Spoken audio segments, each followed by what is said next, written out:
Yang terkasih, Bapak Ibu Saudara-saudaraku, malam hari ini dalam ibadah rumah tangga ini kita akan mendengarkan firman Tuhan. Untuk itu marilah kita berdoa.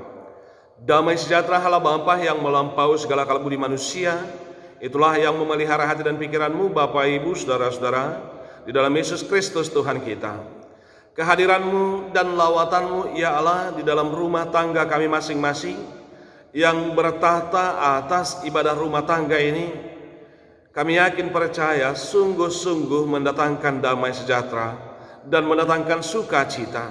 Bahkan firman-Mu akan bergema di setiap ruangan di rumah ini, sehingga rumah ini dipenuhi dengan damai sejahtera, dan kuasa firman-Mu sungguh-sungguh berotoritas atas setiap ruangan di rumah ini, terutama hati dan pikiran kami.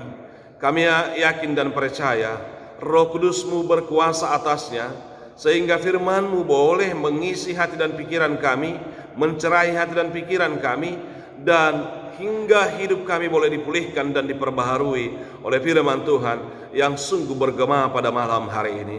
Karena itu ya Allah Bapa di surga, Roh Kudus-Mu kiranya menolong kami, sehingga kami boleh memperoleh hikmat dan pengertian yang daripada Tuhan. Berbicaralah kepada kami ya Allah, nyatakanlah dan perdengarkanlah isi hati-Mu, karena kami siap untuk mendengarkannya. Dalam Kristus kami berdoa. Amin. Beginilah firman Tuhan yang menyapa kita dalam ibadah rumah tangga kita pada malam hari ini dari Injil Matius di pasal 23. Injil Matius pasal 23 ayat 23 hingga ayat yang ke-28. Celakalah kamu hai ahli-ahli Taurat dan orang-orang Farisi, hai kamu orang-orang munafik, sebab persepuluhan dari selasih, adas manis dan jintan kamu bayar, tetapi yang terpenting dalam hukum Taurat kamu abaikan, yaitu keadilan dan belas kasihan dan kesetiaan. Yang satu harus dilakukan dan yang lain jangan diabaikan. Hai kamu pemimpin-pemimpin buta, nyamuk kamu tapiskan dari dalam minumanmu, tetapi untai yang di dalamnya kamu telan. Celakalah kamu hai ahli-ahli Taurat dan orang-orang Farisi, hai kamu orang-orang munafik, sebab cawan dan pinggan kamu bersihkan sebelah luarnya, tetapi sebelah dalamnya penuh rampasan dan kerakusan. Hai orang-orang Farisi yang buta, bersihkanlah dahulu sebelah dalam cawan itu, maka sebelah luarnya juga akan bersih. Celakalah kamu hai ahli-ahli Taurat dan orang-orang Farisi, hai kamu orang-orang munafik, sebab kamu sama seperti kuburan yang dilabur putih, yang sebelah luarnya memang bersih tampaknya, tetapi yang sebelah dalamnya penuh tulang belulang dan pelbagai jenis kotoran. Demikian jugalah kamu, di sebelah luar kamu tampaknya benar di mata orang, tetapi di sebelah dalam kamu penuh kemunafikan dan kedurjanaan. Demikian pembacaan firman Tuhan. Salam. Bapak Ibu Saudara-saudaraku jemaat Tuhan, setiap keluarga yang boleh beribadah pada malam hari ini, kami sapa dan kami sampaikan horas bagi kita semuanya. Malam hari ini rasakan dan nikmatilah lawatan Tuhan di dalam firman-Nya atau melalui ibadah kita, karena percayalah Tuhan sungguh-sungguh mau bertahta atas setiap peribadahan kita, dan Tuhan sungguh-sungguh melalui firman-Nya memperdengarkan isi hatinya untuk boleh kita tahu dan boleh kita turuti, sehingga kita akan menjadi pribadi-pribadi yang mengerti isi hati Tuhan lewat ibadah persekutuan kita pada malam hari ini. Amin. Yang terkasih, pada malam hari ini kita mendengarkan firman Tuhan dari Injil Matius di pasal 23 ini. Tentunya ini menjadi epistel kita untuk hari Minggu di tanggal 8 Agustus 2021 yang dirangkai dengan tema lakukanlah keadilan dan kebenaran. Lakukanlah keadilan dan kebenaran. Ulahumma hasitongan dohot habunaron. Lakukanlah keadilan dan kebenaran, inilah sapaan firman Tuhan kepada kita di dalam ibadah rumah tangga ini. Bapak Ibu saudaraku yang terkasih, ingatlah dan ketahuilah, tidak ada satu orang pun yang sanggup dan mampu bersembunyi di hadapan Tuhan. Baik sikap, baik pribadinya, semuanya jelas, nyata, dan terbuka di hadapan Tuhan. Maka jangan pernah pikirkan untuk boleh mengelabui Tuhan. Jangan pernah pikirkan dan bayangkan untuk bisa berkamuflase, bersandiwara di hadapan Tuhan. Maka jauhkanlah itu dan nyatakanlah kesungguhan hatimu, kesungguhan imanmu, kesungguhan hidupmu di hadapan Tuhan. Sekali lagi, tidak ada yang tersembunyi di hadapan Tuhan. Kalau manusia bisa kita kelabui, kalau manusia kita boleh berkamuflase, bersandiwara di hadapannya, tapi ingat, di hadapan Tuhan tidak ada yang boleh tersembunyi dan tidak ada yang boleh bersembunyi, tidak ada yang boleh munafik dan berkamuflase, karena Dia tahu, Dia mengerti, dan Dia sungguh-sungguh memahami dan melihat kita sesungguhnya siapa kita di hadapannya. Karena itu Bapak Ibu Saudaraku yang terkasih, seperti dalam khotbah kita, di dalam ibadah kita pada malam hari ini, Yesus menegur orang-orang yang berkamuflase ketika itu. Dia adalah orang Farisi dan orang-orang ahli Taurat. Orang-orang Farisi dan orang-orang ahli Taurat di mata orang Yahudi, di mata orang Israel, mereka adalah orang-orang yang suci. Mereka adalah orang-orang yang sungguh-sungguh dihormati, orang-orang yang sungguh-sungguh dimuliakan. Karena orang-orang Farisi, ahli-ahli Taurat, hidupnya sungguh hanya diperuntukkan untuk keagamaan, hanya untuk peribadahan orang-orang Israel. Kita tahu Farisi itu berasal dari kata paras. Paras itu berarti yang terpisah, yang memisahkan diri. Inilah yang dikatakan dengan Farisi.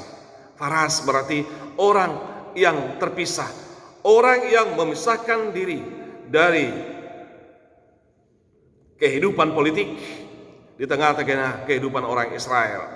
Orang yang memisahkan diri, menghususkan dirinya untuk menelaah, untuk membedah, untuk menganalisa, untuk menafsirkan hukum Taurat Musa dan tradisi-tradisi Israel atau tradisi-tradisi keyahudian. Jadi hidupnya diberikan hanya untuk menafsirkan, menganalisa, membahas, dan mengembangkan itu yang namanya hukum Taurat dan tradisi-tradisi lisan orang Israel. Sehingga itu harus diturunkan dan diwariskan kepada orang-orang Yahudi atau kepada orang-orang Israel. Karena itu Bapak Ibu Saudaraku yang terkasih, ketika mereka memisahkan diri, tentunya mereka mau membentengi dirinya dari pengajaran-pengajaran non-Yahudi, dari pengajaran-pengajaran yang sungguh mereka yakini mampu mencemari aturan-aturan keyahudian itu atau hukum Taurat Musa. Jadi mereka sungguh memperlihatkan kesalehan. Mereka memperlihatkan bagaimana hanya menggeluti tradisi-tradisi keyahudian ataupun hukum Taurat Musa itu. Karena itu mereka yang memisahkan diri sering menganggap orang lain adalah orang-orang yang rendah. Mereka sering menganggap orang-orang lain di luar diri mereka adalah orang-orang tercemar, orang-orang yang kotor, dan orang-orang yang di luar keagamaan mereka. Karena itu Bapak Ibu Saudaraku yang terkasih, mengklaim diri sebagai orang yang saleh, mengklaim diri sebagai orang-orang yang benar di hadapan Tuhan, bahkan mengklaim diri menjadi orang-orang yang tidak berdosa. Inilah pemahaman orang-orang Farisi dan ahli-ahli Taurat tentang diri mereka. Karena itu Bapak Ibu Saudaraku, ketika berhadapan dengan Yesus, Yesus menyadarkan mereka. Yesus memperlihatkan kesungguhan siapa mereka. Siapa mereka sesungguhnya di hadapan Tuhan. Yesus tahu, menembus sampai hati yang terdalam dari hati orang-orang Farisi. Yesus mengenal mereka bukan dari luarnya saja. Mereka dikenal oleh Yesus secara totalitas kehidupan mereka. Maka Yesus katakan, celakalah kamu, hai ahli-ahli Taurat dan orang-orang Farisi, hai kamu orang-orang munafik. Yesus katakan mereka celaka, dan Yesus katakan mereka adalah orang-orang munafik. Sungguh pedas Bapak Ibu Saudaraku, firman Tuhan ini, perkataan Yesus ini di telinga orang-orang Farisi dan orang-orang ahli Taurat, yang selama ini mereka diagungkan, yang selama ini mereka dihormati, disegani karena kesalehan mereka yang mereka tunjukkan lewat berpakaian, lewat berbicara, lewat aktivitas mereka yang senantiasa terus menggeluti hukum Taurat itu. Tetapi rupanya di hadapan Tuhan, di hadapan Yesus mereka dikatakan orang yang celaka. Di hadapan Yesus, Yesus berkata mereka adalah orang-orang munafik. Munafik. Maka ketika Yesus katakan mereka orang munafik, karena sebagaimana yang dilukiskan dan digambarkan Yesus, mereka adalah orang-orang yang mematuhi peraturan yang ini, tapi mengabaikan peraturan yang lain. Artinya Yesus mau memperlihatkan tak satu pun yang sanggup secara sempurna melakukan tuntutan hukum Taurat itu. Sebagaimana orang-orang Farisi dan orang-orang ahli Taurat ini, yang kelihatannya mereka patuh, taat akan hukum Taurat Musa lewat pembayaran persepuluhan. Tapi Yesus katakan bahwa persepuluhan yang mereka lakukan adalah hanya ketaatan secara lahiriah, sementara di dalam praktek hidupnya mereka mengabaikan keadilan dan belas kasihan dan kesetiaan. Mengabaikan keadilan, belas kasihan dan kesetiaan. Mereka memberikan perpuluhan, tapi dalam kehidupan praktek sehari-hari mereka mengabaikan keadilan, belas kasihan dan kesetiaan. Maka Yesus katakan yang satu harus dilakukan dan yang lain jangan diabaikan. Ini kata Yesus Bapak Ibu Saudaraku. Ini tentunya menyentakkan hati orang Farisi dan ahli Taurat. Bahkan orang banyak ketika yang mereka agungkan, yang mereka anggap suci, rupanya di hadapan Tuhan dikatakan orang munafik, orang saleh yang palsu. Bahkan lebih lagi Tuhan Yesus katakan mereka adalah pemimpin-pemimpin keagamaan yang buta. Hal kecil mereka perhatikan, tapi hal yang besar diabaikan. Sehingga dikatakan sana, nyamuk kamu tapiskan dari dalam minumanmu, tetapi unta yang di dalamnya kamu telan. Perkataan yang sungguh menyadarkan orang-orang Farisi dan ahli-ahli Taurat ketika itu. Bagaimana hal-hal yang kecil mereka perlihatkan seolah-olah mereka taat dan sungguh-sungguh mematuhinya, tetapi hal-hal yang lain mereka abaikan, bahkan yang lebih besar sesungguhnya mereka tinggalkan. Celakalah kamu hai ahli-ahli Taurat dan orang Farisi, hai kamu orang-orang munafik, sebab cawan dan pinggan kamu bersihkan sebelah luarnya, tetapi sebelah dalamnya penuh rampasan dan kerakusan. Yesus kembali mengatakan mereka celaka. Ketika Yesus berkata celaka, berarti itu adalah sesuatu yang sudah dalam kritis, sesuatu yang sudah diambang kehancuran, sesuatu yang sungguh-sungguh di hadapan Tuhan akan terhukum. Karena itu Bapak Ibu Saudaraku, bagaimana mereka senantiasa mementingkan hal-hal yang lahiriah, hal-hal yang kelihatan, sementara perilaku dan sikap mereka yang mereka hidupi jauh dari kebenaran, jauh dari hukum Taurat itu sesungguhnya. Karena itu Yesus katakan mereka adalah munafik, muka nabi pikiran kotor. Muka nabi pikiran kotor, munafik. Ya. Penampilannya saleh, perkataannya seolah-olah lembut, tapi hatinya, perbuatannya, sikapnya jauh dari apa yang dia sampaikan, apa yang dia katakan. Betapa banyaknya orang seperti itu Bapak Ibu Saudaraku. Dan tentunya orang yang berlaku seperti itu Yesus katakan adalah munafik, dan pada akhirnya akan menjadi orang yang celaka. Maka Yesus katakan pada malam hari ini kepada kita, bersihkanlah dahulu sebelah dalam cawan itu, maka sebelah luarnya juga akan bersih. Bersihkanlah hatimu, maka apapun yang keluar, yang sudah diolah di dalam hati dan pikiran kita, akan menjadi bersih. Maka Bapak Ibu Saudaraku yang terkasih, jangan kelihatannya kita indah seperti kuburan yang dilabur dengan kapur, yang dilabur dengan cat putih, tapi di dalamnya sudah bangkai, di dalamnya sudah tulang belulang dan banyak kotoran-kotoran. Jangan kita kelihatannya bersih dari luar, tapi hati kita penuh dengan kekotoran, kenajisan yang sungguh-sungguh menjijikkan di hadapan Tuhan. Karena itu Bapak Ibu Saudaraku yang terkasih, firman ini mengingatkan kita harus seiring hati dan pikiran, atau harus seiring pikiran dan hati dengan perbuatan dan perkataan dan penampilan kita. Inilah yang diingatkan kepada kita, supaya kita jangan pernah menjadi seperti orang-orang Farisi yang hanya pintar berkata-kata, yang hanya pintar menelaah firman Tuhan, yang hanya pintar berkata menjaga diri, tapi hati dan pikiran tidak dijaga. Jangan kita merasa sok saleh, sok nabi, ya. Tapi perkataan dan perbuatan kita jauh dari penampilan kita. Karena itu Bapak Ibu Saudaraku yang terkasih, Yesus mengingatkan orang Farisi, mengingatkan ahli-ahli Taurat dalam kemunafikan dan di dalam perbuatan dan kehidupan mereka. Demikian juga Yesus mengingatkan kita pada malam hari ini.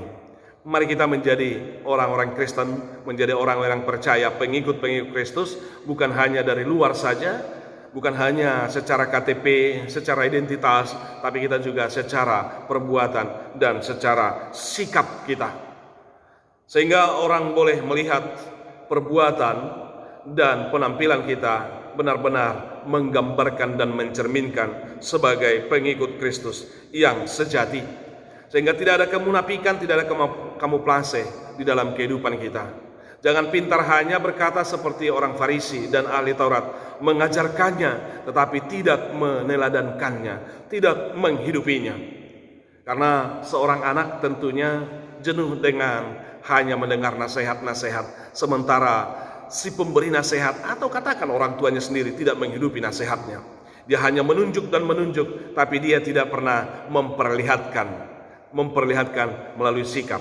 Hanya berkata lewat nasihat, hanya berkata lewat pengajaran, tapi tidak berkata lewat praktek dan lewat perbuatan. Karena bagi seorang anak, bagi seorang orang lain, Bapak Ibu Saudaraku, akan jauh lebih berfaedah, akan jauh lebih efektif ketika pengajaran itu melalui sikap dan tindakan, bukan melalui perkataan dan nasihat saja. Karena itu biarlah di rumah kita ini yang terjadi adalah keteladanan dan perbuatan yang menghidupi setiap apa yang kita ajarkan.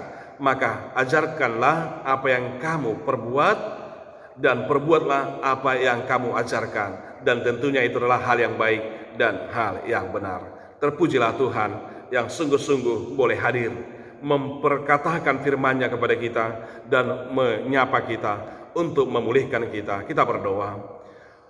Terima kasih Bapa di surga atas lawatan-Mu melalui firman-Mu di dalam rumah kami masing-masing. Karena itu berkati hati pikiran kami, berkati ibadah kami, dan berkatilah rumah tangga kami ini, sehingga kami menjadi pribadi-pribadi yang boleh menyukakan hati Tuhan, sehingga tidak ada yang celaka dari antara kami, sehingga kami tidak ada menjadi pribadi-pribadi yang munafik di hadapan Tuhan, tapi kami boleh berlaku dengan sungguh seturut dengan kehendak-Mu, seturut dengan firman-Mu. Karena itu Allah Bapa di surga, biarlah penampilan kami, perkataan kami, lahiriah kami, seturut dengan rohani kami, sikap dan perbuatan kami yang tentunya berdasarkan firman Tuhan.